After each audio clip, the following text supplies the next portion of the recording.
آواز آ رہی؟ انشاءاللہ آج ہم سورہ بقرہ آیت 47 سے 50 تک پڑھیں گے، 4 آیات انشاءاللہ۔ پہلے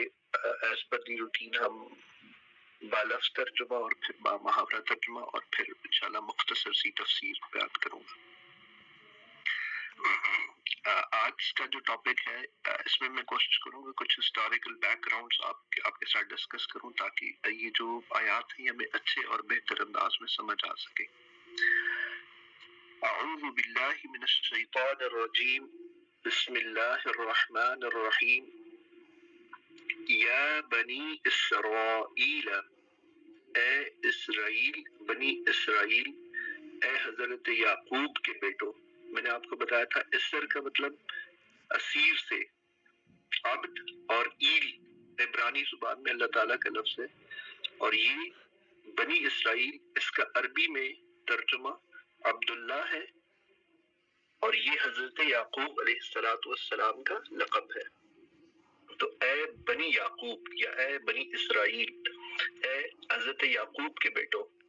اذکروا یاد کرو، اے بنی اسرائیل اذکروا یاد کرو۔ وہی چیز یہاں پہ دیکھیں، واو اور پھر الف ہے اور ساکن ہے جمع کے لیے، نعمتی میری نعمتوں کو، ان التی جو نعمتیں یا جو انعمت میں نے انعام کی، دال پہ جب پیش آ جائے تو تو بن جائے، اس کا مطلب ہے واحد متکلم کے لیے، اللہ تعالیٰ اپنی ذات کے لیے فرما رہے انعمت، اضربت، ضربت، اکلت میں نے کھایا، میں نے مارا، انعمت میں نے نعمتیں، وہ نعمتیں جو میں نے دی، نازل کی، اتاری، انعام کی، علیکم تم پر، وانی ان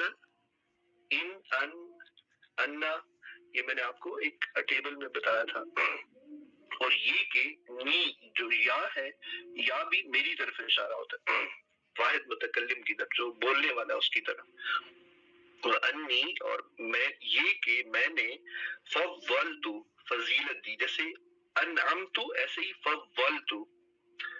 انعمت میں نے نعمتیں کی، فضلت میں نے فضل کیا، کم تم پر، وانی اور یہ کہ فضلت میں نے فضل کیا، فضیلت بخشی، کم تمہیں، علی پر، العالمین تمام عالمین پر، تمام جہانوں پر۔ یا بنی اسرائیل، اے بنی اسرائیل، اے حضرت یعقوب کی اولادو، اے حضرت یعقوب کے بیٹو، اذکروا یاد کرو، نعمتی میری نعمتوں کو، التی جو انعمت میں نے انعام کی، علیکم تم پر، وانی اور یہ کہ میں نے فضلتکم فضلت فضیلت دی، تو میں نے فضیلت دی، میں نے کم تمہیں۔ اب یہاں پہ دیکھیں انی بھی آیا ہے اور فضلتو بھی آیا ہے، انی کا بھی اشارہ جو ہے وہ اللہ تعالیٰ کی طرف ہے، میں نے، انی یہ کہ میں نے، اور فضلتو میں نے فضیلت دی۔ تو جب چیز دو دفعہ آ رہی ہوتی ہے اس کا مطلب اس میں تاکیدی پہلو ہے، تاکید کے لیے استعمال ہو رہا ہے۔ انعمت میں نے انعام کیا، علیکم تم پر، وانی اور یہ کہ میں نے فضلت فضیلت دی، کم تمہیں، علی العالمین تمام جہانوں پر۔ اگلی آیت پڑھتے، واتقوا اور تم سب تقوی اختیار کرو، تم سب تقوی اختیار کرو یا ڈرو، یومن اس دن سے، یومن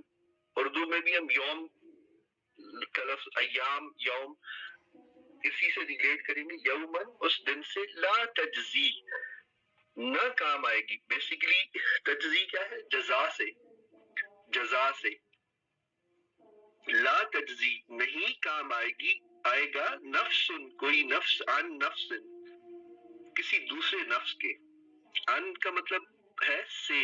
لیکن جب ہم با محاورہ اس کو فلو میں پڑھے ہوں گے تو ہم کریں گے کوئی جان، کوئی ایک جان کسی دوسری جان کے کام نہیں آئے گی، کوئی ایک شخص کسی دوسرے شخص کے کوئی کام نہیں آئے گا۔ واتقوا اور ڈرو تم سب، یومن اس دن سے، لا تجزی نہ کام آئے گی، لا نہیں کام آئے گی، تجزی کام آئے گی، نہیں جزا دے پائے گی، نفس کوئی نفس، کوئی جان، عن نفس کسی جان کو، شیئن کچھ بھی، شیئن شے سے، شے ہم کہتے ہیں یہ شے ہے چیز، کوئی بھی فائدہ نہیں دے پائے گی، کوئی بھی جزا نہیں دے پائے گی، کوئی بھی کام نہیں آ پائے گی، ولا اور نہ یقبل قبول کیا جائے گا، منہا، من منی سے، ہا اس میں اشارہ ہے کس سے، اس جان کی طرف سے، یہ اس جو اللہ کے سامنے پیش ہوں گے ان سے، شفاعت کوئی سفارش قبول نہیں کی جائے گی، ولا یؤخذ، ولا اور نہ یؤخذ، اخذ کرنا، ماخوذ کیا مطلب ہوتا ہے کہ آپ نے کسی آرٹیکل کو پڑھ کے کیا نتیجہ اخذ کیا، کیا نتیجہ حاصل کیا، کیا نتیجہ لیا، تو اخذ یؤخذ، اخذ کا مطلب، اخذ کا جو لفظ ہے یہ اردو میں استعمال کرتے ہیں، اور ہم اس کو یہیں پہ اسی سے ریلیٹ کریں گے کہ کوئی چیز نہیں لی جائے گی، ولا یؤخذ اور نہ لیا جائے گا، اخذ کیا جائے گا، منہا اس سے، عدل کوئی کمپنسیشن، کوئی معاوضہ نہیں لیا جائے گا، ولا هم ینصرون اور نہ ہی ان کی کوئی مدد کی جائے گی، ینصرون جو ہے یہ پیسو وائز ہے کہ they will not be helped out، کہ they will not be helped out، کہ ان کی کوئی مدد نہیں کی جائے گی، واتقوا اور ڈرو، یومن اس دن سے، لا تجزی نہیں جزا دے پائے گی، نہیں فائدہ دے پائے گی، نفس کوئی جان، عن نفس کسی جان کو، شیئن کچھ بھی، ذرہ برابر بھی، ولا یقبل اور نہ قبول کی جائے گی، منہا اس سے، شفاعت کوئی سفارش، ولا یؤخذ اور نہ لیا جائے گا، منہا اس سے، عدل کوئی معاوضہ، ولا هم ینصرون اور نہ ان کی مدد کی جائے گی، پیسے وائز میں۔ وہ اگلی آیت پڑھتے ہیں 49، وہ اور از جب نجینا نجات دی، نا ہم نے، نجینا اس کے اوپر آپ دیکھیں کہ فتح مستقیم ہے، کھڑی زبر ہے، تو یہ تقریباً الف کے قریب پہنچ جاتی ہے، تو نجینا ہم نے نجات دی،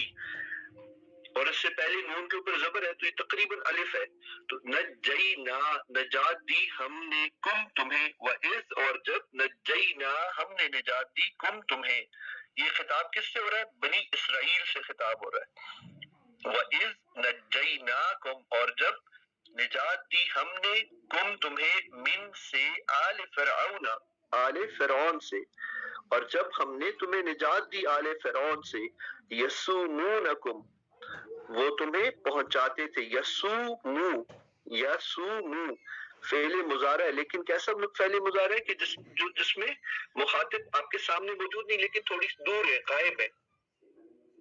یسومونکم وہ پہنچاتے تھے تمہیں، کم تمہیں، یسومونکم ایک پہنچاتے تھے تمہیں،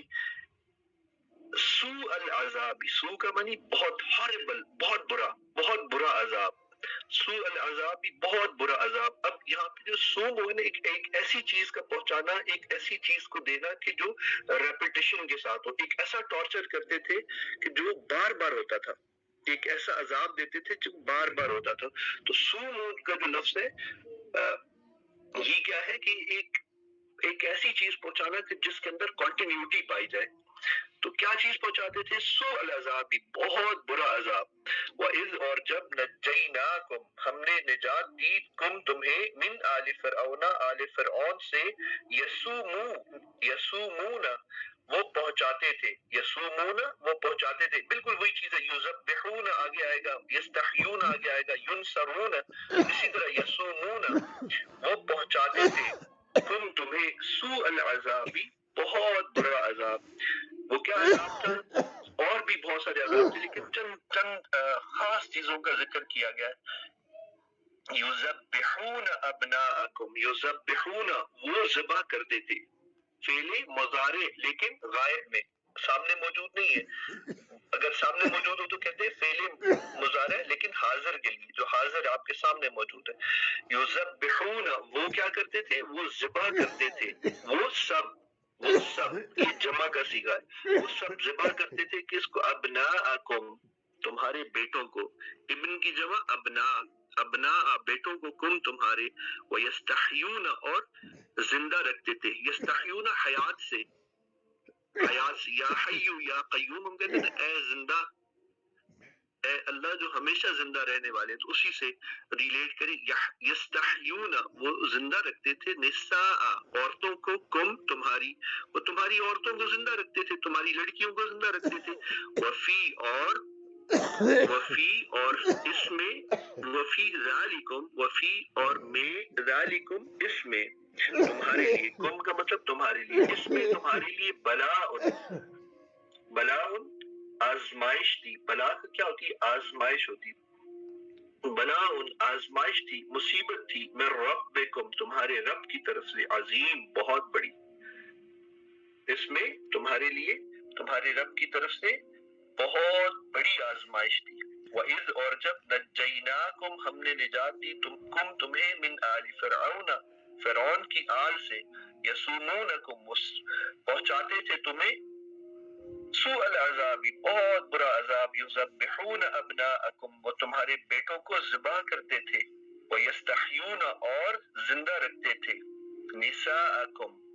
تمہاری عورتوں کو. وفی ذالکم اور اس میں، ذالکا کا مطلب یہ، کم تمہارے لیے، اور اس میں تمہارے لیے بلاء آزمائش تھی، عظیم، من ربکم تمہارے رب کی طرف سے، عظیم بہت بڑی. اور اب اگلی آیت نمبر 50. وَإِذْ فَرَقْنَا اور جب ہم نے، فرق کا کیا مطلب ہوتا ہے کہ دو چیزوں کو الگ الگ کر دینا. فرق ہم حضرت عمر فاروق کہتے ہیں، حضرت عمر فاروق کو حضرت عمر فاروق رضی اللہ تعالیٰ عنہ کیوں کہتے ہیں؟ کہ وہ کفر اور حق کے درمیان فرق کرنے والے تھے. تو اللہ تعالیٰ فرما رہے ہیں، اسی سے ہم ریلیٹ کریں گے فرق سے نا. وَإِذْ فَرَقْنَا اور جب ہم نے فرق ڈال دیا، وی پارٹڈ ہم نے الگ الگ کر دیا، ہم نے، نا کا مطلب ہم نے، جب ہم نے الگ الگ کر دیا، بکم البحر وَإِذْ اور جب فرقنا الگ الگ کر دیا، بکم تمہاری وجہ سے، البحر بکم کا با کا مطلب ہو گیا ساتھ، کم تمہارے ساتھ. تو جب فلو میں اس کا ترجمہ کر رہے ہوں گے با محاورہ تو ہم کہیں گے تمہاری وجہ سے، البحر بحر کو، سمندر کو، فَأَنْجَيْنَاكُمْ بس ہم نے نجات دی، بس انجینا نجات دی ہم نے، کم تمہیں، وَأَغْرَقْ اور ہم نے غرق کر دیا نہ ہم نے، وَأَغْرَقْ اور غرق کر دیا نہ ہم نے،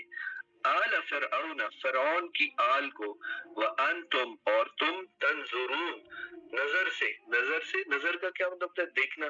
تنظرون تم دیکھ رہے تھے. پہلی جو تا ہے یہ تمہاری طرف اشارہ کر رہی ہے. وَإِذْ اور جب فرقنا ہم نے الگ الگ کر دیا، پھاڑ دیا،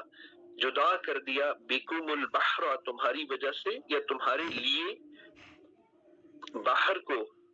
سمندر کو، فَبَسْ انجینا ہم نے نجات دی کم تمہیں، وَأَغْرَقْنَا اور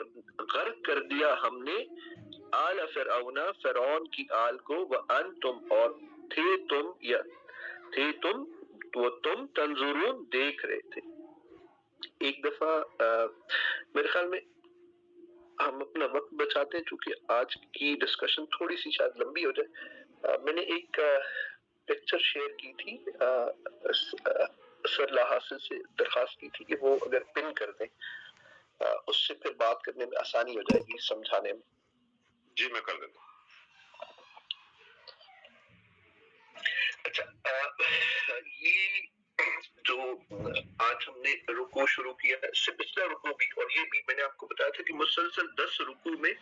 بنی اسرائیل کو خطاب ہوگا. تو یہ بات سمجھنا بڑی ضروری ہے کہ بنی اسرائیل جو ہے یہ کہاں پہ آباد تھے، اور پھر جو ان کے ساتھ واقعات ہوئے، ان کے اوپر جو انعامات کی اللہ تعالیٰ نے آج کے سبق میں جو ہم نے پڑھا، اس میں اللہ تعالیٰ نے ان نعمتوں کا ذکر کیا جو ان پہ کیا، پھر ان فضیلتوں کا ذکر کیا جو ان پہ کیا، جو فضیلتیں ان پہ اتاری، اور پھر یہ فرمایا کہ ان تمام فضیلتوں کے بعد کیا ہے کہ تم اس دن سے ڈرو جس دن کے کسی کی سفارش قبول نہیں کی جائے گی، اور کوئی شخص کسی کے کام نہیں آئے گا، اور کسی سے کوئی معاوضہ نہیں لیا جائے گا. ایسا نہیں ہو پائے گا کہ کوئی شخص جو ہے کہ وہ پیسے دے کے، کوئی عوض دے کے اس دن کے عذاب سے چھوٹ جائے، اور پھر کسی کی کوئی مدد نہیں کی جائے گی.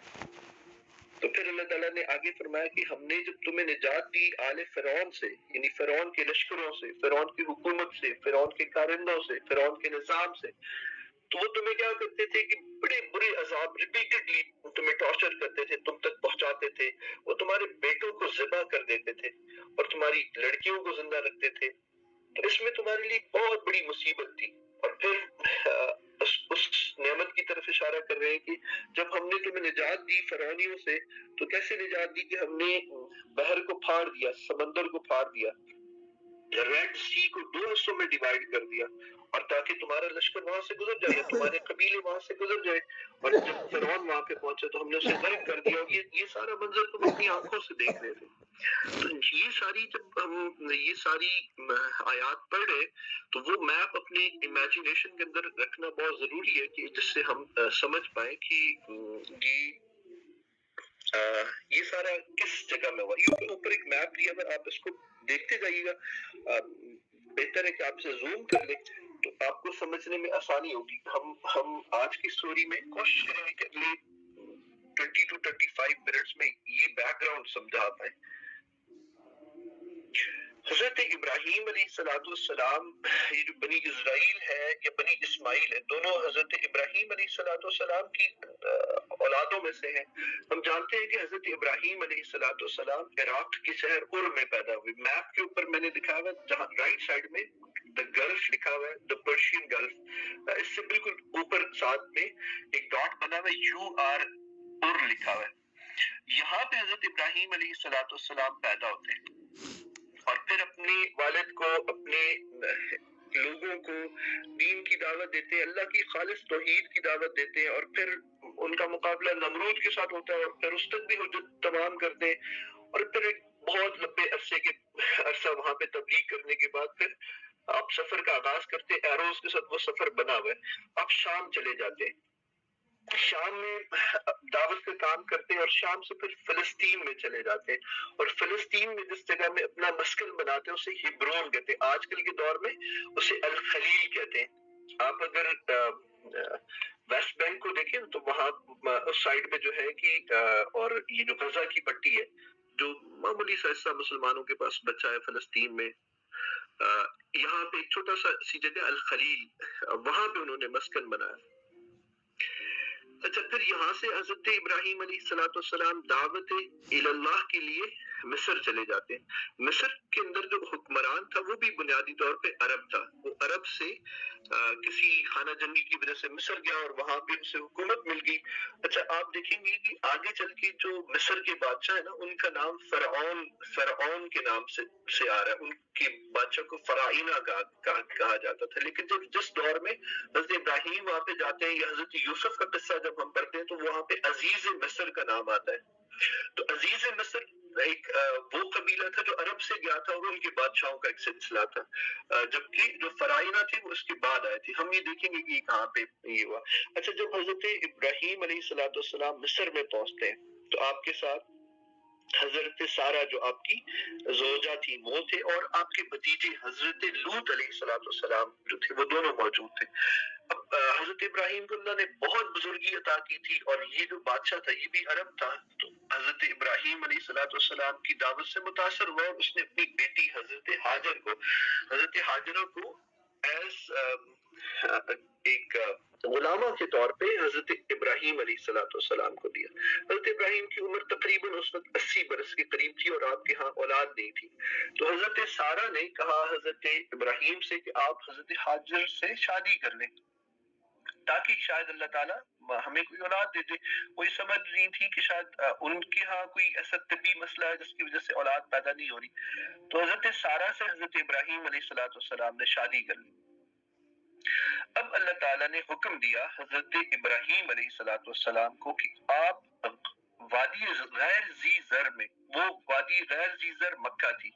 اب اس سارے میپ کے اوپر آپ دیکھیں تو 3 بڑے حصے بنتے ہیں۔ یہ جو سینٹر والا پورشن ہے جسے عربین پیننسولا کہتے ہیں، جزیرت العرب، اس کے اوپر جو کا علاقہ ہے وہ عراق کا ہے، اس دور میں اسے کہا کرتے تھے عراق عرب۔ اور پھر یہاں سے ہجرت کر کے اللہ کے برگزیدہ پیغمبر حضرت ابراہیم علیہ السلام شام میں گئے، تو شام کو اس دور میں کہا جاتا تھا جس شام عرب، عراق عرب، شام عرب، اور پھر یہ جو بیچ کا ایریا جہاں پہ مکہ، مدینہ، حجاز یہ سارا تھا، اس کو جزیرۃ العرب کہا کرتے تھے. تو 3 بڑے حصے تھے. اب کیا ہوا کہ حضرت ابراہیم علیہ السلام حضرت سارہ کو لے کے، حضرت حاجرہ کو لے کے، اور حضرت لوط علیہ السلام جو آپ کے بھتیجے تھے ان کو ساتھ لے کے مکہ میں آ گئے اللہ کے حکم سے. یہاں پہ حضرت ابراہیم، حضرت حاجرہ کو اور حضرت اسماعیل جو بہت چھوٹے تھے ان کو چھوڑ کے اللہ کے حکم سے واپس چلے گئے حضرت لوط کو ساتھ لے کے. اب ڈیڈ سی کے قریب، یہاں پہ آپ ہیبرون کے قریب ایک چھوٹی سی جھیل دیکھ رہے ہیں، یہ اسے ڈیڈ سی کہتے ہیں. یہاں پہ حضرت لوط علیہ السلام کو آپ نے مقرر کر دیا کہ چونکہ یہ ایک بڑا ایک جنکشن تھا، ایک ہب تھا کہ یہاں سے ایسٹرن سائڈ پہ آپ کے پاس پرشین امپائر تھی اور اس طرف جو ہے کہ ایجپٹ سارے کا سارا اور افریقہ تھا. تو یہاں سے تجارتی قافلے جو آتے تھے ان لوگوں کو حضرت ابراہیم علیہ السلام نے حضرت لوط علیہ السلام کو اس لیے چھوڑا کہ وہ وہاں پہ جو لوگ آئیں گے تو ان کو دین کی دعوت دیں گے. اور پھر کیا ہوا کہ حضرت ابراہیم علیہ السلام نے جو ان کے دوسرے بیٹے پیدا ہوئے، اور وہ بیٹے پیدا ہوئے حضرت سارہ سے. حضرت اسماعیل علیہ السلام کی پیدائش کے 14 سال کے بعد. اور یہ سارے واقعات جو ہیں کہ تقریباً 2200 قبل مسیح کے، یعنی کہ حضرت عیسیٰ علیہ السلام کی پیدائش سے 2200 سال 2200 ایئرز پہلے کے واقعات ہیں. اب یہاں پہ حضرت اسحاق علیہ السلام جب بڑے ہوتے ہیں، حضرت اسماعیل بڑے ہوتے ہیں، تو حضرت اسماعیل کو مقرر کر دیتے ہیں کہ آپ مکہ، مدینہ اور اس سارے ریجن میں رہیں گے جسے جزیرۃ العرب کہتے ہیں. حضرت لوط کو مقرر کر دیے ڈیڈ سی کے قریب، اور حضرت اسحاق علیہ السلام کو عراق شام میں کر دیا، شام عرب میں کر دیا. عراق شام میں چونکہ آپ خود موجود تھے، آپ نے نمرود کے سامنے دعوت دی، حجت مکمل کی، تو وہاں پہ اس طرح کی حجت کی ضرورت نہیں تھی. لیکن باقی علاقوں میں آپ نے اپنے 2 بیٹوں اور ایک بھتیجے کو مقرر کر دیا، اور خود ایز سپروائزر یا ایز اے مینٹور جو ہے کہ تمام علاقوں کا مسلسل ساری زندگی جو ان کی بقایا زندگی ہے، تقریباً 180 سال کی زندگی ہے، 175 سال کی زندگی، اس میں ان تمام علاقوں کا آپ دورہ کرتے تھے. اب یہاں سے ہم حضرت اسماعیل علیہ السلام کو کسی اگلی نشست میں ان پہ بات کریں گے. ہم بات کریں گے حضرت اسحاق علیہ السلام. حضرت اسحاق کے بیٹے حضرت یعقوب، ان کے 12 بیٹے جو تھے. حضرت یعقوب کا لقب کیا تھا؟ بنی اسرائیل. تو ان کے جو 12 بیٹے تھے جن میں حضرت یوسف علیہ السلام بھی تھے، تو ان بیٹوں کی نسل کو بنی اسرائیل کہتے ہیں. ان سے بہت ساری نسلیں آگے چلی ہیں. ہم دیکھتے ہیں کہ جب حضرت یعقوب کے 12 بیٹوں میں سے حضرت یوسف علیہ السلام کو ہیبرون کے قریب جو ہے کہ وہ کنویں میں پھینک دیتے، اور پھر وہاں پہ مصر کے تجار آتے اور وہ انہیں کنویں سے نکالتے اور مصر لے جاتے، اور پھر مصر میں تقریباً 30 سال یا 35 سال کا عرصہ وہ گزارتے ہیں، اور پھر اپنے والد کو اور تمام بھائیوں کو مصر میں بلا لیتے ہیں. اب مصر کا جو علاقہ ہے یہاں پہ عزیز مصر تھا. فرعون اس دور میں نہیں تھے، فرعون بعد کے دور کے ہیں، وہ میں آپ کو بتاؤں گا انشاءاللہ. تو عزیز مصر اور ان کی بادشاہ تھی، اور عزیز مصر بنیادی طور پہ عرب تھا، اور وہ وہاں پہ جا کے عرب تھے، اور وہ وہاں پہ جا کے آباد ہوئے تھے، اور حالات کی وجہ سے انہیں بادشاہت وہاں پہ مل گئی تھی. اب جو عزیز مصر تھا اس کے ہاں ایک بہت بڑا انہوں نے مقام حاصل کر لیا، اور اس وجہ سے جب حضرت یعقوب کے بیٹے آئے تو ان کی جو نسلیں وہاں پہ پروان چڑھنا شروع ہوئی تو ان کو بھی بہت بڑا مقام ملا. اگرچہ حضرت یوسف علیہ السلام بادشاہ نہ تھے، لیکن دلوں میں حکمرانی انہیں کی تھی. اس علاقے کے تمام لوگوں کو انہوں نے اپنی اسٹریٹجی کے ساتھ، اپنی پلاننگ کے ساتھ قحط سے بچایا تھا، اور پھر علم ان کے پاس تھا. پھر ان کے بیٹوں کے پاس، چونکہ وہ انبیاء کی اولاد میں سے تھے، تو ان کے پاس دینی علم بہت زیادہ تھا. تو اس وجہ سے لوگوں کے دلوں میں ان کا بہت بڑا مقام تھا. حالات گزرتے ہیں، اور پھر حضرت یوسف علیہ السلام دنیا سے تقریباً 120 سال کے بعد چلے جاتے ہیں. لیکن یہ جو دور تھا بنی اسرائیل کے لیے بڑا شاہانہ دور تھا. اس میں انہوں نے بڑی ترقی کی، بڑا عروج حاصل کیا. تقریباً یہ 240 سالہ دور ہے. 240 ایئرس کا دور ہے کہ جس کے اندر ان کی نسلیں بڑی، انہوں نے وہاں پہ بہت بڑا مقام حاصل کیا اپنی بزرگی علم کی وجہ سے، اپنے مرتبے کی وجہ سے، اپنی دعوت و تبلیغ کی وجہ سے۔ پھر کیا ہوتا ہے کہ مصر کے اندر ایک بغاوت ہوتی ہے، مصر کے جو مقامی لوگ تھے وہاں پہ ایک نیشنلزم کی تحریک چلتی ہے، ایک موومنٹ ہوتی ہے، اس تحریک کے اندر وہاں پہ بہت بڑی بغاوت ہوتی ہے، اور اس بغاوت کے نتیجے میں عزیز مصر جو کہ بنیادی طور پہ مصری نہیں تھا، افریقن نہیں تھا، وہ عرب تھا، اور عرب سے مصر کے اندر آیا تھا، اس کی جو پروجنیز ہیں ان میں سے اقتدار چھین کے جو تبتی ہے مصر کے مقامی لوگ جو تھے وہ لوگ حکمران بن جاتے ہیں، اور انہی میں سے پھر جو ہے کہ وہ کون لوگ آگے آتے ہیں، فراعنہ مصر کہتے ہیں جسے فرعون 1، فرعون 2، فرعون 3، اس طرح سے بہت ساری ان کا ایک لمبا چوڑا سلسلہ ہے۔ اب کیا ہوتا ہے کہ جو فراعنہ تھے انہیں پتا تھا کہ حضرت یعقوب کی جو اولاد یہاں پہ آئی ہے یہ باہر سے آئی ہوئی، یہ نیشنل نہیں ہے،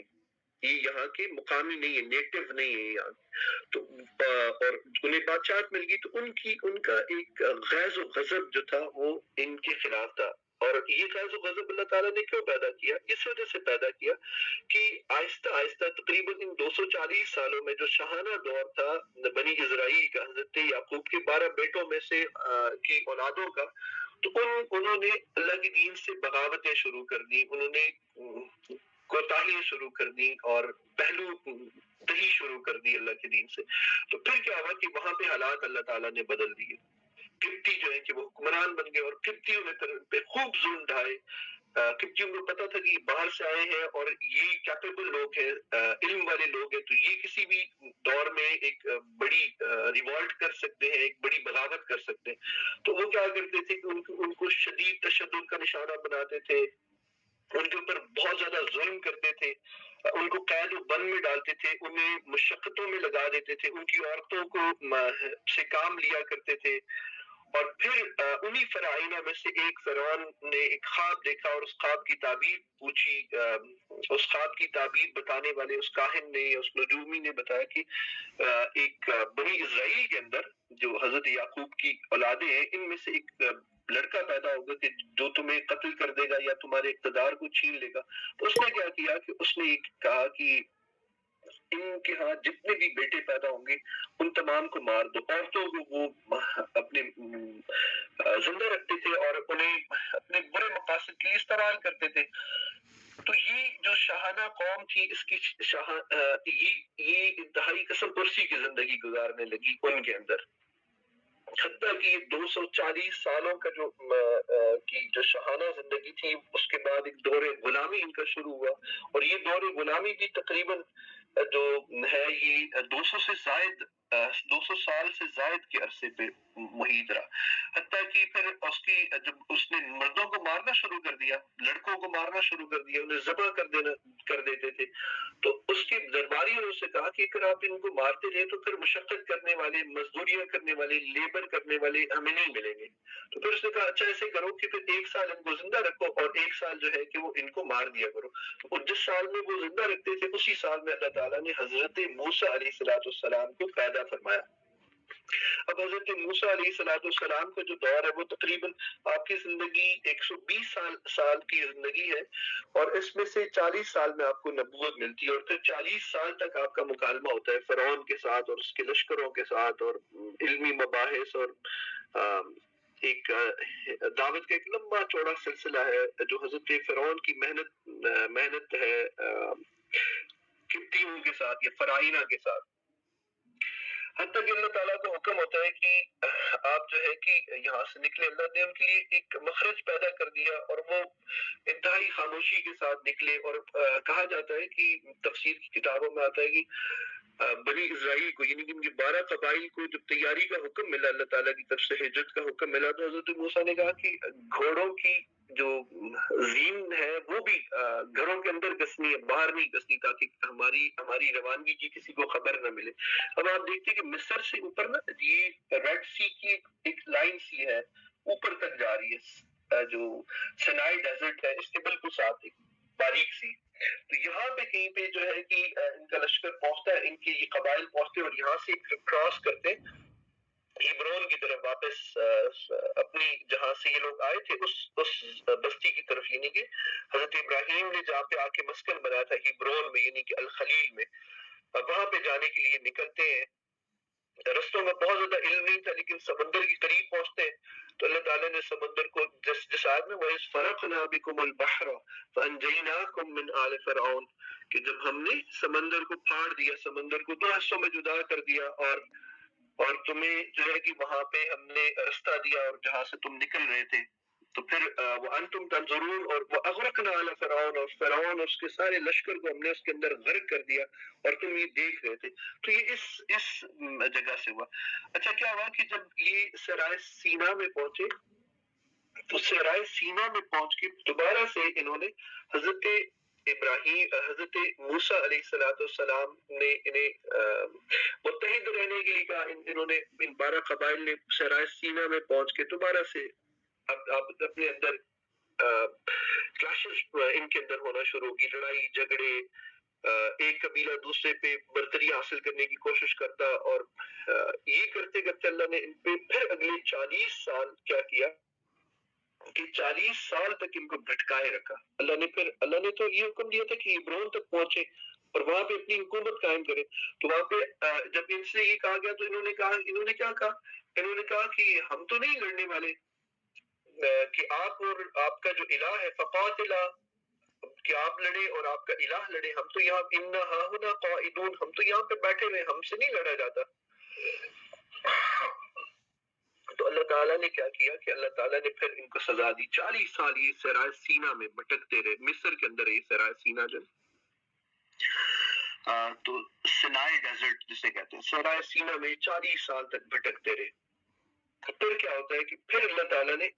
حضرت موسیٰ کے ایک شاگرد تھے یوشع بن نون، حضرت موسیٰ اس دنیا سے تشریف لے جاتے ہیں، آپ فوت ہو جاتے ہیں، اور ان کے ایک شاگرد ہوتے یوشع بن نون، تو ان کو آپس میں ان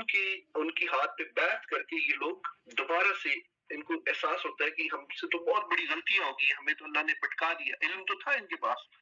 تو اب کیا ہوا کہ پھر انہوں نے حضرت یوشع بن نون کے ساتھ مل کے جروشلم کی طرف یا ہیبرون کی طرف بڑھنا شروع کیا، لیکن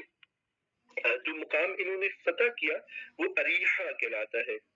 یاریکو کو انہوں نے فتح کیا اور وہاں پہ اپنی حکومت قائم کی، اور تقریباً پھر اگلے 286 سال تک 286 ایئرس کا جو دور ہے، جب انہیں فرعون سے جو نجات ملی حضرت موسیٰ علیہ السلام کے بعد، اس سارے عرصے کے اندر ان کے اوپر مختلف عروج اور مختلف زوال، کہیں پہ انہیں نجات ملی، جیسے سمندر کو پھاڑ کے انہیں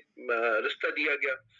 اور یہ وہاں پہ پہنچے، پھر انہوں نے اللہ کی نافرمانی کی ہے۔ تو یہ بڑی عجیب سی قوم تھی، اللہ کی اتنے بڑے انعامات کے باوجود کہ ایسا معجزہ تو کسی قوم کو نہیں دیا گیا کہ جو حضرت موسیٰ علیہ السلام کی سمندر کے پھاڑنے والے، بڑا عجیب سا معجزہ تھا۔ تو اس کے باوجود انہوں نے اللہ تعالیٰ کی نافرمانیاں کی، تو پھر 286 ایئرس کبھی ان پہ عروج آتا، کبھی ان پہ زوال آتا، حتیٰ کہ حضرت اسماعیل اس طرح کا ایک نام ہے، ایک پیغمبر علیہ السلام، اللہ تعالیٰ کمی بیشی معاف فرمائے، ان کی جب نبوت ہوئی یا ان کو اللہ نے بھیجا، تو اس دور میں انہوں نے ان کے ہاتھ میں کہا کہ جی ہمیں آپ جو ہے کہ وہ ایک ہم پہ سپہ سالار مقرر کر دیں اور ہم اللہ کے رستے میں جہاد کریں گے اور واپس ہیبرون کو حاصل کریں گے۔ تو اب انہوں نے کیا کیا کہ اب انہوں نے حضرت طالوت علیہ السلام جو ہے ان کو سپہ سالار مقرر کیا گیا اور ان کے ہاتھ پہ بیعت کی، اور ان کے ساتھ مل کے انہوں نے جو ہے کہ وہ اس دور میں ہیبرون کی ارد گرد جو مشرکین تھے، جو اہل کتاب نہیں تھے، جو اس دور کے اسلام کو نہیں مانتے تھے، تو ان کے خلاف انہوں نے جہاد کیا۔ حضرت طالوت علیہ السلام کے لشکر میں حضرت داؤد علیہ السلام موجود تھے۔ حضرت داؤد بڑے بہادر تھے، ان کے مقابلے میں کون آیا؟ حضرت طالوت علیہ السلام کے مقابلے میں ایک بہت بڑا پہلوان جالوت آیا، اور پھر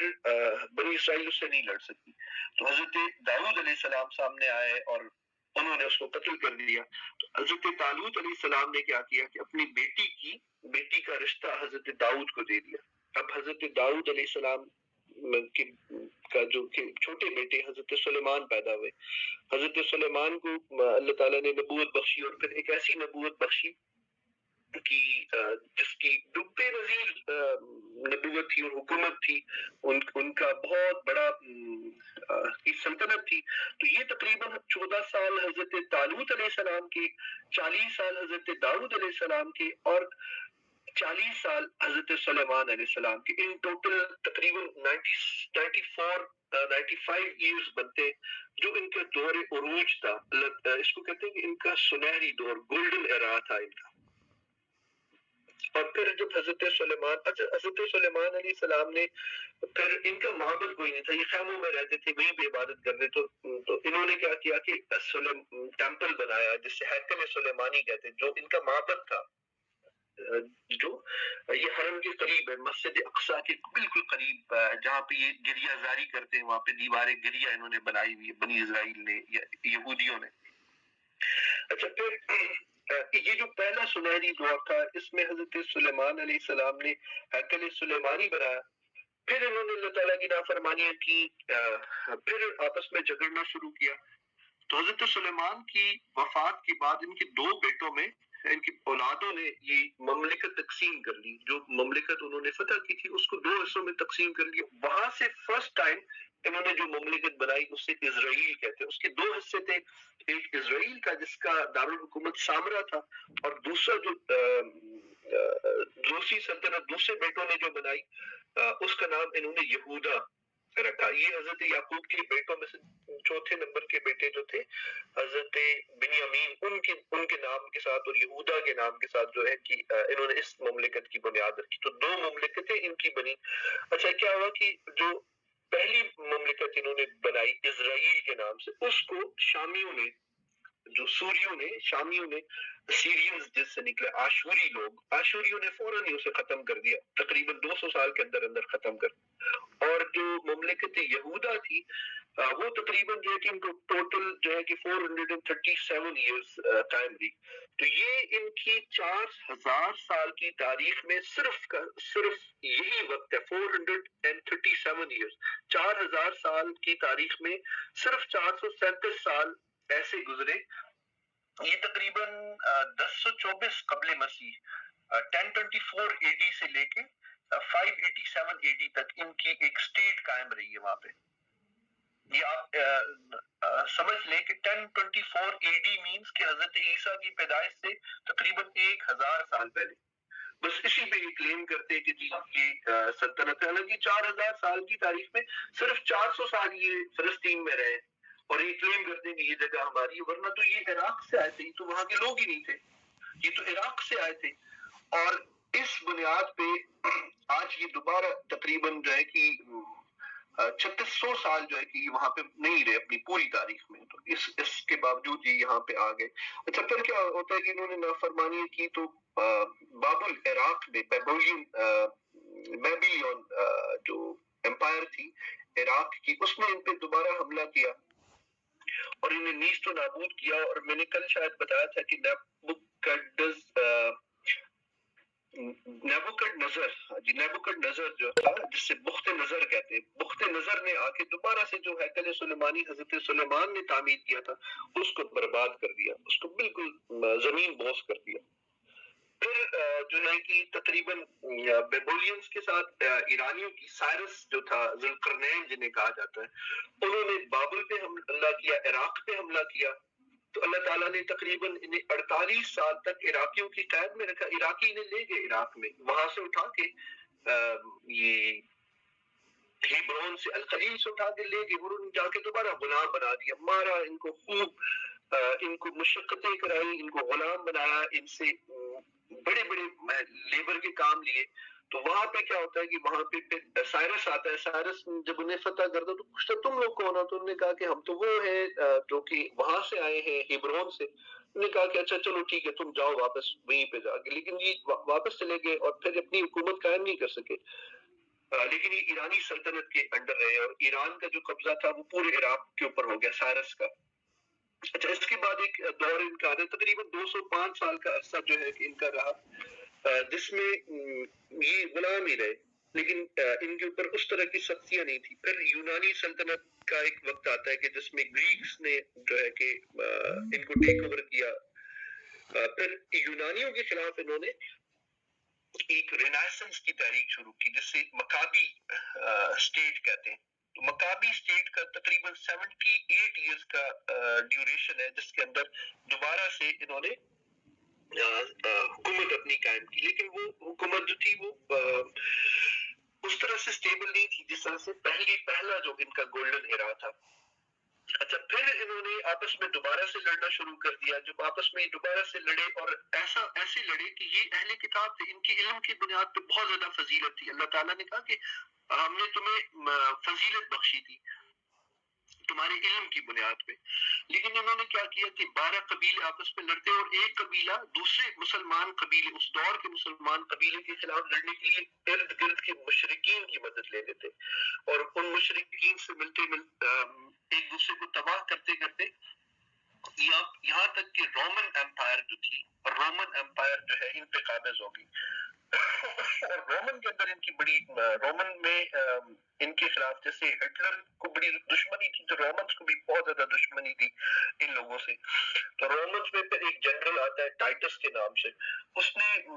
کچھ ہی عرصے میں تقریباً 600,000 جیوز کو جو ہے کہ وہ مار دیا. پھر ان کا دور انتشار ہے. پھر یاد رکھیں کہ تقریباً جو ہے کہ اللہ کے نبی حضرت عیسیٰ علیہ السلام کی پیدائش کی وفات سے تقریباً 70 سال کے بعد ان سے سلطنت چھین لی. رومیوں نے انہیں در بدر کر دیا. رومیوں نے کہا کہ اب تمہیں اس جگہ میں نہیں رہنے دیں گے, فلسطین کے اندر یا ہیبرون کے اندر یا الخلیل کے اندر نہیں رہنے دیں گے یا اس ریجن میں نہیں رہنے دیں گے. پر انہیں دنیا میں مختلف جگہوں میں پھینک دیا گیا. اور یہ تقریباً 70 اے ڈی سے لے کے تقریباً 1917 تک جب یہ دوبارہ آ کے فلسطین میں آباد ہونا شروع ہوئے. So it is a huge time, بہت بڑی ٹائم لائن کے اوپر یہ بہت بڑا عرصہ ہے کہ جس میں تو یہ بالکل غائب رہے. کوئی یورپ میں چلا گیا, کوئی ایران میں جا کے آباد ہوئے, کوئی جا کے یورپ کی اپر ریجنز کے اندر جا کے آباد ہوئے, کچھ جو ٹرکش ایریاز میں چلے گئے.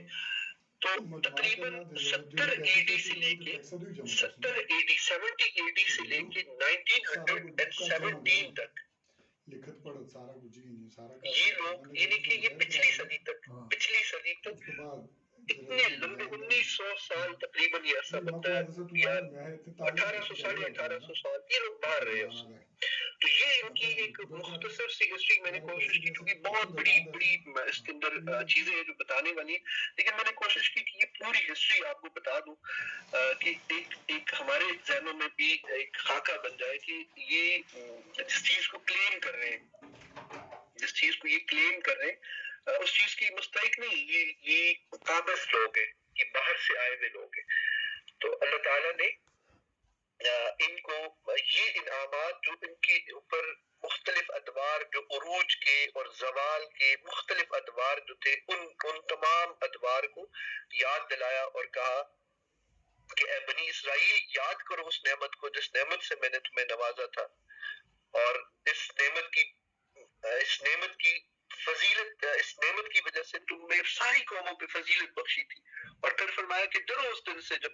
کوئی کسی کے ذرہ برابر کام نہیں آئے گا, اور نہ کسی کی سفارش قبول کی جائے گی, نہ کسی کو فدیہ لے کے چھوڑا جائے گا, اور نہ ہی مجرموں کو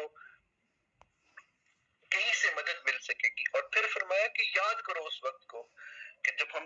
نے تمہیں فرعونیوں کی غلامی سے نجات دی, وہ تمہیں سخت عذاب میں مبتلا رکھتے تھے اور مسلسل عذاب میں مبتلا رکھتے تھے, تمہارے لڑکوں کو ذبح کرتے تھے, تمہاری عورتوں کو چھوڑ دیتے تھے. پھر ہم نے, اور پھر فرمایا کہ پھر یاد کرو اس وقت کو جب ہم نے سمندر کو پھاڑ کے, ریڈ سی کو پھاڑ کے تمہارے لیے رستہ بنایا اور اس میں سے تمہیں بخیریت گزار دیا, اور تمہاری آنکھوں تم دیکھ رہے تھے, تمہاری آنکھوں کے سامنے ہم نے فرعون کو غرقاب کر دیا. تو یہ ایک ہسٹری ہے کہ اس دور میں اس کی طرف اشارہ ہے کہ تمام دنیا کی قوموں میں ایک بنی اسرائیل ایک ایسی قوم تھی جس کے پاس اللہ تعالیٰ کا دیا ہوا علم حق تھا, اور اس بنی اسرائیل کو اقوام عالم کا امام اور رہنما بنایا گیا تھا تاکہ وہ بندگی رب کے رستے پہ باقی قوموں کو بلائیں. لیکن کیا ہوا کہ مسلسل انہوں نے اللہ تعالیٰ کی نافرمانیاں کی ہیں اور مسلسل اللہ تعالیٰ کی دیے ہوئے حق کلام سے انہوں نے دوری اختیار کی. آج کے لیے میرے خیال میں اتنا کافی ہے. تفسیر کی طرف میں نہیں بڑھ پایا لیکن چونکہ وقت مکمل ہو چکا ہے تو انشاءاللہ جو ہے کہ کل اللہ نے چاہا شاید بھی ہوں گے تو وہ اسے کمپلیٹ کریں گے. پھر وہ نہ ہوئے تو میں اپنی کوشش کروں گا. السلام علیکم ورحمۃ اللہ. وعلیکم السلام.